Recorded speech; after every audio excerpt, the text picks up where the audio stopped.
Hi guys, it's nice to see you again. Thanks so much for staying with us. Now, in this first segment with me, I will be talking about the construction industry. Now, in general, Malaysians seem to think that whenever there's an oil crisis or there's a fluctuation in oil prices, petrol prices in the country, or even diesel prices, it's going to affect the construction industry. But the truth is there are several other factors that are factored in when we talk about some of the key challenges in the construction industry. So to help me answer my questions, we have the President of REHDA, Dato' Sri Maikliam.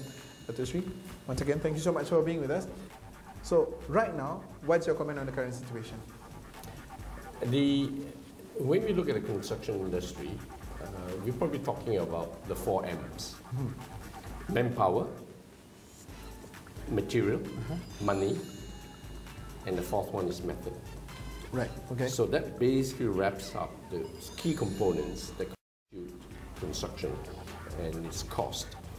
So when we talk about material, we would be referring to things like fuel, cement, sand, and bricks and all that sort of stuff. And that is generally on an uptrend. Except that perhaps at the moment, crude oil prices is fairly steady because of the uncertainties in the developed country. But I would imagine at some point in time, this is going to come back with a vengeance. Okay, so I can guarantee you that material costs will continue to go up. Money, fortunately, in terms of financing costs, okay, has been relatively benign because of easy credit. Having said that, we are still relatively high compared with the Western world. So a contractor, right, would probably have to borrow at maybe 7% interest rate. Now, that is okay when your base lending rate is still relatively low, but I can see that again at some point in time creeping up. Maybe not in 2013, but maybe in 2015, that sort of thing. Right? There's still quantitative easing in America and in Europe, so there's still easy money, but you know that will bring along with a whole train of issues if it goes on for too long.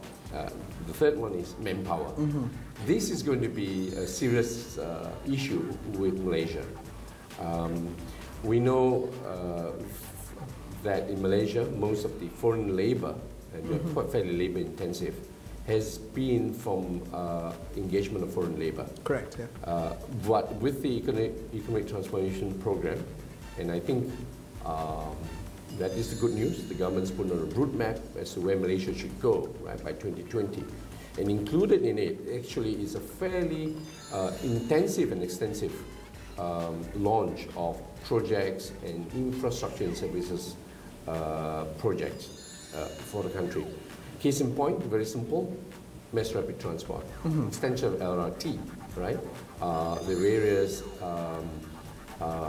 entry point projects. Right? These are huge developments which would require a lot of the 4 M's that I just talked about. Correct, And I think one of the critical shortages is going to be manpower, not only in terms of quantity, but also in quality. Quality of delivery, quality of skills, right? Because after all, these are people are transient and they're foreign. Correct. Right? How long are they going to stay in this country? How much can you train them? The locals, unfortunately, are not taking up that profession. They rather go to the factory. But even factories are running shortage of local labor. Right. So those would be very serious bottleneck.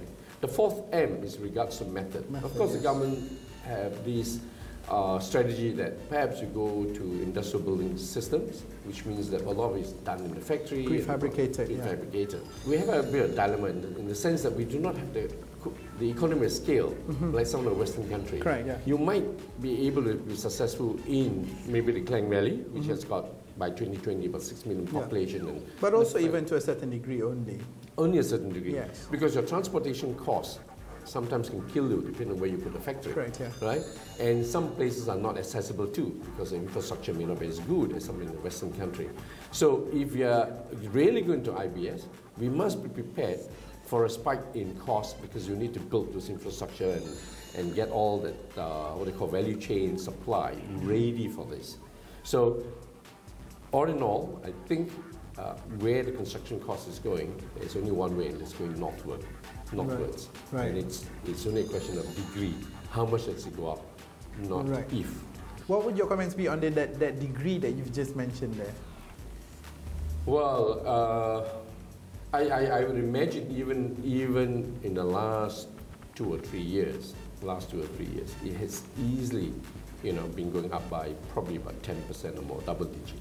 So, looking at well, both short term and long term, what do you think would be a suitable remedy for it? Longer term will be IBS, but I did say that you need to take the pain. That means in the short term, you need to invest in factories, invest in systems and process to be able to mass produce these components cheaply. Okay. It also needs a total, probably revamp of the ecosystem in doing that. And that starts from concept stage, where the client, the architects, the planners, the engineers, all those must believe and specify according to the IBS system. Right. So having specified that, at the same time, in tandem with that, you must have factories and the value supply all ready to do that, because otherwise, you can draw, right, yeah. It doesn't work out. So all this, obviously, there's a cost to it. And I think government, through CIDB, Construction Industry Development Board, may need to intervene. Because you're not going to get a private sector investing in a huge factory, not knowing whether you have that minimum break-even demand. Yep. And there needs to be a bit of coordination. And hopefully, in the long term, everything will be steady in terms of pricing. But do we need a remedy for this? I think that the government's intent in doubling the per capita income is probably a more relevant answer to our issue. Right. The problem in Malaysia is affordability. Affordability. So if the people can take the hit better, then there's no problem in terms of pricing. Let's look at Bangkok, Jakarta, and us. Yeah. Their GDP per capita income is way half ours, but their price is the same. And they are, when they compare per square foot by square foot, not even comparing like with like. Because our per square foot here, let's say a condominium for instance, we sit on probably 6, 7, 8 acres, 6, 7 acres, 2, 3 car parks thrown in, swimming pool, tennis court, all those. Whereas there, some of them are actually just apartments. Correct. Maybe with a gym and a customary swimming pool. Correct. So in terms of cost, in terms of selling price, they are higher selling price as versus compared to their GDP affordability. Yeah. Correct. Yeah. So we are only capped off, right? Actually, because of affordability. Developers here, some may complain, well, they have been shortchanged on getting what they want, right? Not going to get. But the truth is, for that price you're paying, that's what you're going to get. We have to be realistic about that. So I think the challenge actually is more to do with affordability. If we can increase the income of our workforce out there, the household income, then I think this will take care of itself. Because land prices are going to go up, construction costs are going to go up.